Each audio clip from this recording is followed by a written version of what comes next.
পাথর চাপা দিয়ে তারপরে দুনিয়া থেকে বিদায় করে দেওয়া হচ্ছে। এই কোন যুগ? আইয়ামে জাহিলিয়াতের যুগে নারীরা জন্মগ্রহণ করলে যেভাবে পিতা তার সন্তানকে জীবন্ত কবর দিয়ে বিভিন্ন কায়দায় হত্যা করত, নিগৃহীত করত। জুলাই বিপ্লব কোনো ব্যক্তিকে চাঁদা দেওয়ার জন্য হয় নাই। যারা 5ই আগস্টের জন্য জীবন দিয়েছে, যারা দেশটার জন্য লড়াই করে যাচ্ছে, তারা হয়ে যাচ্ছে বিভিন্ন রাজনীতির ট্যাগিংয়ে। কেউ হয়ে যাচ্ছে আপনার জামাতি, কেউ হয়ে যাচ্ছে শিবিরি, কেউ হয়ে যাচ্ছে হেফাজতি, কেউ হয়ে যাচ্ছে হুজুরি, কেউ হয়ে যাচ্ছে দেশ বিরোধী, আর ওই কিছু দুষ্ট চক্রের লোক তারা হয়ে যাচ্ছে দেশপ্রেমিক। এই কারণেই আজকের এই বাংলাদেশের এই কঠিন পরিস্থিতির মধ্যে পড়তে হচ্ছে। আমি তীব্র ভাষায় নিন্দা জানাই।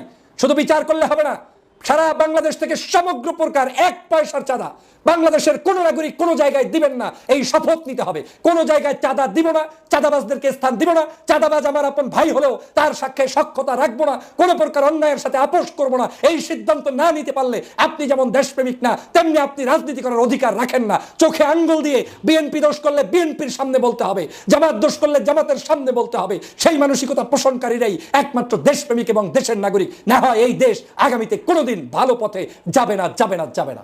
অতএব সকল প্রকার ষড়যন্ত্রবাদীদের ব্যাপারে সতর্ক হন, সকল প্রকার অন্যায়কারীদের ব্যাপারে সজাগ হন, সকল প্রকার দুষ্টদের কাছ থেকে দেশকে রক্ষা করুন।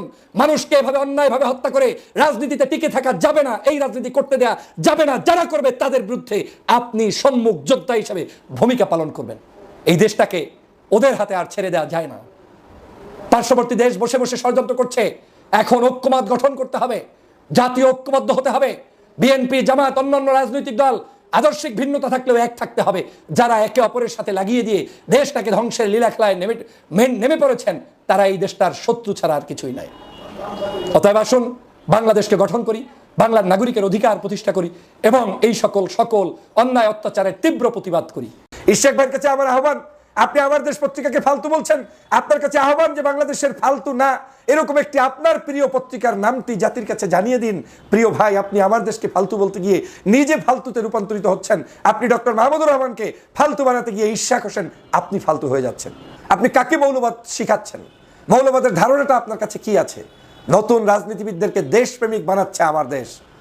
ভারত আমাদের এই দেশটাকে ধ্বংস করছে, আধিপত্যবাদের বিরুদ্ধে কথা বলছে আমার দেশ। ইশাক সাহেব, আপনি চোখের সামনে এভাবে ঝরে যাবেন, এটা আমি কামনা করি নাই। আমি আপনাকে ভালোবাসি বিধায় আপনাকে ভুল ধরিয়ে দিচ্ছি। যারা আপনার সামনে গিয়ে স্লোগান দিয়ে দিয়ে বিতর্কিত করছে তারা ভুল করছে। আপনি তো দেশপ্রেমিক হলে আমার দেশের সাথে আপনার সম্পর্ক থাকা উচিত। আপনার তো আমার দেশ পত্রিকা উদ্বোধনের দিনে যাওয়া উচিত ছিল। আপনারা কি গিয়েছেন? কেউ গিয়েছেন কিনা? বিশেষ করে আপনি ঢাকাতে থাকেন, আপনি গিয়েছেন, বহু সমাবেশে যাচ্ছেন, বহু দালালদের সাথে ছবি তুলছেন। আমার দেশের মাহমুদুর রহমানের সাথে একটি ছবি তোলার দুঃসাহস হয়নি, কারণ এই ছবিটা আপনার তোলার মতো সেই বর্তমানে হিম্মত নেই। ভেবেছেন আপনি কার বিরুদ্ধে কলম ধরেছেন? ভেবেছেন আপনি কোথায় লেখালেখি করছেন? আপনি ধ্বংস হওয়ার জন্য নিজেকে এই পথে নিয়ে যাচ্ছেন। আপনার এই অনৈতিক আন্দোলনকে জনগণ কোনোদিন মেনে নেয়নি, নিবে না। আপনার নৈতিক আন্দোলনের প্রতি জনগণের সমর্থন ছিল এবং থাকবে। যে মানুষ প্রায় 56,000 মানুষ আপনার এখানে লাইক, কমেন্টস, আপনার কি বলে রিয়াক্ট দিয়েছে, তার মধ্যে হাহা দিয়েছে 40,000 মানুষ। 40,000 মানুষ আপনার এটা ব্যথিত হয়েছে, হাহা দিয়েছে। তারপরে আপনি নিশ্চিত হলেন যে এখন আপনার এই লেখাটাকে পছন্দ করেছে, করে নাই। আমার দেশ পত্রিকাকে একটি ফালতু পত্রিকা হিসেবে আখ্যায়িত করেছেন ইশরাক হোসেন। জনগণের এখন প্রশ্ন, ইশরাক হোসেন ফালতু না আমার দেশ পত্রিকা ফালতু? আজকের এই ইশরাক হোসেন তখনই বক্তব্য দিচ্ছেন যখন এই আমার দেশ পত্রিকাটি দীর্ঘ 16 বছর পর্যন্ত জুলুম অত্যাচারের মধ্যে থাকার পরে নতুন করে আবার বাংলাদেশে এই দ্বিতীয় যে বিপ্লব হয়েছে, জুলাই বিপ্লবের পরে প্রতিষ্ঠিত হয়েছে এবং জনগণ অন্তত একটি স্বাধীন পত্রিকা তাদের সামনে দেখতে পেয়েছে। সেই সময় আমার দেশ পত্রিকাটি হয়ে গিয়েছে ইশরাক হোসেনের কাছে অত্যন্ত ফালতু একটি পত্রিকা, আর অন্য সকল বিতর্কিত পত্রপত্রিকা হয়ে গিয়েছে ইশরাক হোসেনের কাছে খুব পছন্দের পত্রিকা। এখান থেকেই অনুমান করা যায় যে আসলে কালের বিবর্তনে কারা কারা দেশপ্রেমিকের জায়গা থেকে আজকের দেশদ্রোহী হওয়ার পথে রওনা করেছে, কারা কারা দেশের মধ্যে থেকে দেশপ্রেমিকের পরিবর্তে দালাল হওয়ার পথে রওনা দিয়েছে, সেটা এই সকল বক্তব্য দেখলেই মনে হয়। আপনারা নিশ্চয়ই জানেন বাংলাদেশের এই সময়ে সবচেয়ে জনপ্রিয় ব্যক্তি এবং জনপ্রিয় পত্রিকা, যারা সংবাদ জগতের জন্য সবচেয়ে ভালো নিউজ কভার করছেন, সেটা হচ্ছে ডক্টর মাহমুদুর রহমানের নেতৃত্বে আমার দেশ পত্রিকা। আজ এই মাহমুদুর রহমানকে যখন জুলুম করেছে, অত্যাচার করেছে, জেল খেটেছে, এবং সেই সময় আপনারা জানেন যে আওয়ামী লীগ সরকারের তত্ত্বাবধানে তার উপরে কুষ্টিয়াতে হামলা করা হয়েছিল পর্যন্ত, তারপরেও মাহমুদুর রহমান দমে যায়নি। যখন শেখ হাসিনার আশেপাশে সব সংবাদপত্রের জগতের লোকগুলো এসে ঘুরঘুর করত, তখন মাহমুদুর রহমান এককভাবে শেখ হাসিনার বিরুদ্ধে কলম ধরেছেন, লিখেছেন, লড়াই করেছেন এবং জীবনের শেষ প্রান্তে এসেও সেই কাজটি করেছেন। 5ই আগস্টের পরে মাহমুদুর রহমান বাংলাদেশে এসে তিনি প্রথমেই বলেছেন যে তিনি কোনো ক্ষমতা, তিনি কোনো নির্বাচন, তিনি আগামীতে কোনো স্বপ্ন এগুলো নিয়ে আগাচ্ছেন না। একটাই স্বপ্ন, আমার দেশ পত্রিকাটাই হচ্ছে তার জীবনের শেষ ইনিংস। তাহলে তার স্বার্থটা কোথায়? তিনি তো কাউকে উত্থান কিংবা পতনের জন্য কাজ করছেন না, বরং মাতৃভূমি রক্ষার জন্য তার আন্দোলন। সেই মাহমুদুর রহমানের পত্রিকা আমার দেশ পত্রিকাকে ইশাক হোসেন আপনি একজন বর্তমান প্রজন্মের নেতা হয়ে ফালতু আখ্যায়িত করে আবার ফেসবুকে পোস্ট করবেন, এটা চরমভাবে বাংলাদেশের জনগণকে ব্যথিত যেমন করেছে, আপনার রাজনৈতিক অঙ্গনেও দেউলিয়া শুরু করে দিয়েছে। আপনি যে পোস্টের মাধ্যমে কতগুলো প্রশ্ন তুলেছেন, এখানে এমনভাবে আপনি লিখেছেন মনে হয় যেন আমার দেশ পত্রিকাটি আপনাকে শেষ করে ফেলেছে। আপনি ভুল করলে আপনাকে স্মরণ করিয়ে দিবে পত্রপত্রিকা, আমি ভুল করলে আমার বিরুদ্ধে রিপোর্ট করবে পত্রপত্রিকা, কিচ্ছু যায় আসে না। পত্রিকার কাজ পত্রিকা করবে, আপনার কাজ আপনি করবেন। কিন্তু আপনি এটাকে এভাবে থ্রেট দিয়ে দমিয়ে রাখতে পারেন না। তার মানে প্রমাণ হয়, আজ যদি এই অবস্থা হয় তাহলে আগামীকাল আপনার দৌরাত্ম্য যত বাড়বে তত এই পত্রিকার উপরে কতটা হিংসুটে হবেন সেটা আপনি প্রকাশ করে গিয়েলেন। আপনি এখানে প্রচার করছেন যে আমার দেশ পত্রিকা একটি প্রজেক্ট হাতে নিয়েছে, তারা মৌলবাদ তৈরি করার চক্রান্তে আছে, এই ধরনের মন্তব্য করে আপনি বলেছেন যে প্রজেক্ট নিয়ে নেমেছে, যেটা করতে চাইছে, যাদেরকে প্রতিষ্ঠিত করার মুখপাত্র হিসেবে কাজ করছে, সেটা চরম ব্যর্থ হবে। নতুনদের মৌলবাদ ধারায় নিয়ে তাদের রাজনীতিও শেষ করবে, নিজেরা ঝালমুড়ি ঠোঙ্গা হিসেবে শেষ দ্বারে বিক্রি হবে। এই মন্তব্য কাকে মৌলবাদ বানাবে? আপনি কাকে মৌলবাদ শিখাচ্ছেন? মৌলবাদের ধারণাটা আপনার কাছে কি আছে? নতুন রাজনীতিবিদদেরকে দেশপ্রেমিক বানাচ্ছে আমার দেশ। ভারত আমাদের এই দেশটাকে ধ্বংস করছে, আধিপত্যবাদের বিরুদ্ধে কথা বলছে আমার দেশ। অতএব সেখানে আপনি আমার দেশের বিরুদ্ধে এই ধরনের বক্তব্য দিয়ে আপনি নিজেকে ছোট করলেন এবং জনগণের কাছে আপনি আসলে কাদের পারপাস সাফ করলেন সেটা এখন জনগণ প্রশ্ন কিন্তু আপনার কমেন্টস বক্সে করছে। আমি আপনার কমেন্টস বক্স গতকালকে থেকে এখন পর্যন্ত আপনি যেই কমেন্টস বক্স এখানে দেখা যাচ্ছে সেখান থেকে স্পষ্ট হয়েছে যে মানুষ প্রায় 56,000 মানুষ আপনার এখানে লাইক কমেন্টস আপনার কি বলে রিয়াক্ট দিয়েছে, তার মধ্যে হাহা দিয়েছে 40,000 মানুষ। 40,000 মানুষ আপনার এটা ব্যথিত হয়েছে, হাহা দিয়েছে। তারপরে আপনি নিশ্চিত হলেন যে এখন আপনার এই লেখাটাকে পছন্দ করেছে, করে নাই।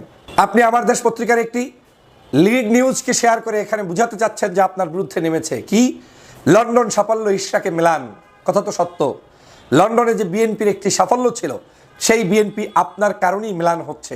এবং তখনই আমি বলেছিলাম যে আপনি হয় কারো ষড়যন্ত্রে পড়ে ফাঁদে পাড়া দিয়েছেন, আপনার জনপ্রিয়তা ধ্বংসের জন্য কেউ আপনাকে কুটচাল করছে, আপনি সেটা না বুঝে তার হুকুমে চলছেন, কারো এজেন্ডা বাস্তবায়ন করছেন, মূলত উদ্দেশ্য আপনাকে এখান থেকে মাইনাস করে দেয়া, সেটাও হতে পারে। আর একটা আপনি ক্ষমতা লিপ্সু হয়ে আপনার পদ পাওয়ার জন্য আপনি অস্থির হয়ে যাচ্ছেন, যেটাতে বিএনপি মেলান হচ্ছে এবং হয়েছে। কোনো অধিকার নেই বর্তমান সময়ে, নাগরিকদের অধিকারকে ক্ষুণ্ণ করে তারপরে আপনি যা তা করবেন, যা ইচ্ছা তাই করবেন। আপনি ভদ্রভাবে আন্দোলন করতে পারেন, সংগ্রাম করতে পারেন, দাবি তুলতে পারেন, কিন্তু আপনি যে ভাষা এখন ব্যবহার করছেন ডক্টর মোহাম্মদ ইউনূসের বিরুদ্ধে, এই সরকারের বিরুদ্ধে, সেই ভাষা এই সরকারের বিরুদ্ধে করার কোনো স্কোপ নেই। এই সরকার আমাদের, এই সরকারকে আমাদেরকেই রাখতে হবে। এই সরকারের বিরুদ্ধে মিছিল করার জন্য 5ই আগস্ট হয়নি। এই সরকারকে দেখব যতক্ষণ তারা আমাদেরকে নির্বাচনের পদ্ধতির বিরোধিতা না করে, ততক্ষণ তাদের সাথে আমরা আছি। আমরা গণতান্ত্রিক পথে যেতে চাই। এই সরকার আমাদেরকে কমিটমেন্ট করেছে আগামী জুন জুলাইয়ের মধ্যে যে নির্বাচন, সেই নির্বাচনের মানে পরিস্থিতিটা কি আমাদেরকে দেখতে হবে এবং তাদেরকে সময় দিয়েই আমাদেরকে পথ পাড়ি দিতে হবে। কিন্তু আপনি এই সরকারের বিরুদ্ধেও যেভাবে লেগেছেন সেটা আমাদের কাছে কোনোভাবে বোধগম্য নয়। আপনি আমার দেশ পত্রিকাকে যখন ফালতু বলছেন তখন নিজেকে ফালতু হিসেবে চিন্তা করুন যে আপনি যে কাজগুলো করছেন এই কাজগুলো ফালতুমি করছেন, ফাত্রামি করছেন নাকি ভালো কাজ করছেন। মাহমুদুর রহমানের উপরে যখন আক্রমণ হয়েছে সেই একই সময় বাংলাদেশে বিএনপির বিরুদ্ধে, তারেক রহমানের বিরুদ্ধে, খালেদা জিয়ার বিরুদ্ধে সহ বাংলাদেশের দেশপ্রেমিক নাগরিকদের বিরুদ্ধে সিরিজ আকারে বিভিন্ন পত্রপত্রিকা এমনও রিপোর্ট করেছে যেই রিপোর্টগুলোকে কোনোভাবে মেনে নেওয়া যায় না। সেই রিপোর্ট কি আপনার চোখে পড়ে না? আমরা সেই রিপোর্ট দেখার পরেও তো বাংলাদেশের কেউ কাউকে, কোনো একজন রাজনীতিবিদ কাউকে ফাত্রামি কিংবা ফালতু এই শব্দচয়ন করে লেখালেখি করে না, কারণ পত্রিকা তার মতো করে লিখছে। আর আপনি আমার দেশের মতো একটি দেশপ্রেমিক পত্রিকাকে আপনি ফালতু বলছেন। মাহমুদুর রহমানকে আপনি প্রশ্নবিদ্ধ করছেন নাকি আপনি প্রশ্নবিদ্ধ হয়ে যাচ্ছেন? আমার তো মনে হয় আপনার রাজনৈতিক অঙ্গনের এখন গুণের ঘুড়ি ধরে গিয়েছে। আপনি সাদেক হোসেন সাহেবের সন্তান, আপনি একজন সম্মানিত ব্যক্তি, যুব সমাজের অহংকার ছিলেন, এখনও আপনাকে যুব সমাজের অহংকার হিসাবে দেখতে চাই। কিন্তু আপনার এই আচার আচরণগুলো আমার কাছে মনে হচ্ছে যে কোনো মূল্যে আপনিই ফাত্রামিতে পড়ে যাচ্ছেন, আপনি ফালতু হিসাবে জাতির কাছে পরিগণিত হচ্ছেন। এই 5 দিন 10 দিন আন্দোলন করার মধ্য দিয়েই আপনি সফলতা অর্জন করতে পারবেন না, বরং আপনার কাছ থেকে জনগণ এখন ছুটে যাচ্ছে। এই সিটি কর্পোরেশনে আপনি জনপ্রিয়তার শীর্ষে থেকে নির্বাচন করে নির্বাচিত হতেন, তাতে কোনো আপত্তি ছিল না, কিন্তু আপনি যে পদ্ধতিতে আগাতে চাচ্ছেন এই পদ্ধতি আপনাকে খেয়ে দিচ্ছে। আপনি কি লিখেছেন? আমার দেশ একটা ফালতু পত্রিকা, এটা ফেরত আসার পর ভালো ভেবেছিলাম, কিন্তু এটার মধ্যে নিরপেক্ষতার নও নাই, এমনভাবে ফটোকার্ড ইউটিউব নিউজ এর আগে প্রিন্ট ভার্সনের প্রথম পেজে আমাকে টার্গেট করে হ্যাঁ করে সম্পূর্ণ ভানোয়াট বয়ান দিয়ে খবর ছাপিয়েছে। বাহ, আপনি আমার দেশ ছাড়া আর কোনো পত্রিকা ফালতু নিউজ এদেশে পান না, আপনি আমার দেশকে পেলেন ফটোকাট করে, মানে নিউজের নও নাই। হ্যাঁ, এই হচ্ছে আপনার মন্তব্য। ইশরাক সাহেব, আপনি চোখের সামনে এভাবে ঝরে যাবেন এটা আমি কামনা করি নাই। আমি আপনাকে ভালোবাসি বিদায় আপনাকে ভুল ধরিয়ে দিচ্ছি। যারা আপনার সামনে গিয়ে স্লোগান দিয়ে দিয়ে বিতর্কিত করছে তারা ভুল করছে। আপনার আন্দোলনই আমি যমুনায় গিয়ে সম্মতি জানিয়েছিলাম, ভিডিও দিয়েছিলাম, আমি লেখা দিয়েছিলাম, কিন্তু আপনার এই আন্দোলন দেখার পরে আমি আপনার সেই সমর্থন 24 ঘন্টাই চালু রাখতে পারি না। অবশ্যই আপনার জন্য শুভকামনা, কিন্তু আপনার সকল অনৈতিক কাজের বিরুদ্ধে আমার এই বক্তব্য অব্যাহত ছিল, আছে এবং থাকবে। আপনি বলছেন নগর ভবনে গতকালকের ঘোষণা এসেছে সেবা চালু করা হবে, তাই লোক সমাগম কমিয়ে আনা হয়েছে।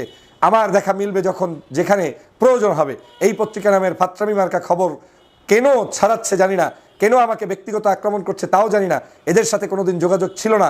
2010 সালের ওই সময়টিতে সাহসী ভূমিকা ও স্কাইপ কেলেঙ্কারি ফাঁস করার মতো কাজের জন্য আস্থা ও সম্মান অর্জন করেছিল জনগণের। আপনি 10 সাল পর্যন্ত এই পত্রিকার সাথে সম্পর্ক আপনার ছিল না। আপনি তো দেশপ্রেমিক হলে আমার দেশের সাথে আপনার সম্পর্ক থাকা উচিত। আপনার তো আমার দেশ পত্রিকা উদ্বোধনের দিনে যাওয়া উচিত ছিল। আপনারা কি গিয়েছেন? কেউ গিয়েছেন কিনা? বিশেষ করে আপনি ঢাকাতে থাকেন, আপনি গিয়েছেন, বহু সভা সমাবেশে যাচ্ছেন, বহু দালালদের সাথে ছবি তুলছেন। আমার দেশের মাহমুদুর রহমানের সাথে একটি ছবি তোলার দুঃসাহস হয়নি, কারণ এই ছবিটা আপনার তোলার মতো সেই বর্তমানে হিম্মত নেই। কি করলেন? আবার লিখলেন নিজ অবাস্তব স্বার্থ হাসিল কিছু ব্যক্তির প্রতি চরম বিদ্বেষ ও মিথ্যাচারের শিকার করতে গিয়ে এই পেপারের ভিতর সব খবর মূল্যহীন হয়ে পড়বে, শেষ দরে কাগজ বিক্রি করা ছাড়া আর কোনো মূল্য থাকবে না। আপনি আমার দেশের বর্তমান ডিক্লারেশন জানেন? বর্তমানে আমার দেশ জাতীয় যত পত্রিকা আছে তাদের প্রথম যে 1-2টা পত্রিকা যে সংখ্যা ছাপায়, আমার দেশ পত্রিকা সেই হুবহু সেই সংখ্যা ছাপায়। এবং আমার দেশ পত্রিকার চাহিদা হচ্ছে কোনো জায়গায় আমার দেশ পত্রিকা এখন পায় না, তারা লাইন দিয়ে পড়ার জন্য বসে আছে। আর আমার দেশ পত্রিকাতে যদি আমাদেরকে এত জ্বলন্তি হয়, তাহলে আমাদের প্রিয় পত্রিকার নামটি বলেন। প্রিয় ইশরাক ভাই, ইশরাক ভাইয়ের কাছে আমার আহ্বান, আপনি আমার দেশ পত্রিকাকে ফালতু বলছেন, আপনার কাছে আহ্বান যে বাংলাদেশের ফালতু না এরকম একটি আপনার প্রিয় পত্রিকার নামটি জাতির কাছে জানিয়ে দিন। প্রিয় ভাই, আপনি আমার দেশকে ফালতু বলতে গিয়ে নিজে ফালতুতে রূপান্তরিত হচ্ছেন। আপনি ডক্টর মাহমুদুর রহমানকে ফালতু বানাতে গিয়ে ইশরাক হোসেন আপনি ফালতু হয়ে যাচ্ছেন। ভেবেছেন আপনি কার বিরুদ্ধে কলম ধরেছেন? ভেবেছেন আপনি কোথায় লেখালেখি করছেন? আপনি ধ্বংস হওয়ার জন্য নিজেকে এই পথে নিয়ে যাচ্ছেন। আপনার এই অনৈতিক আন্দোলনকে জনগণ কোনোদিন মেনে নেয়নি, নেবে না। আপনার নৈতিক আন্দোলনের প্রতি জনগণের সমর্থন ছিল এবং থাকবে। অতএব সাবধানতা অবলম্বন করুন, দেশবাসীকে বিভ্রান্ত করবেন না। আমার দেশ পত্রিকার বিরুদ্ধে কথা বলতে গিয়ে তাদেরকে আপনি ওই ধরনের মৌলবাদ বানানোর চেষ্টা করবেন না, বরং আমার দেশ বাংলাদেশের এক দল দেশপ্রেমিক নাগরিকদেরকে তৈরি করছে। এই দেশপ্রেমিকদেরকে বিতর্কিত করে আপনি মানুষের ভালোবাসা পাবেন না। সবাইকে ধন্যবাদ।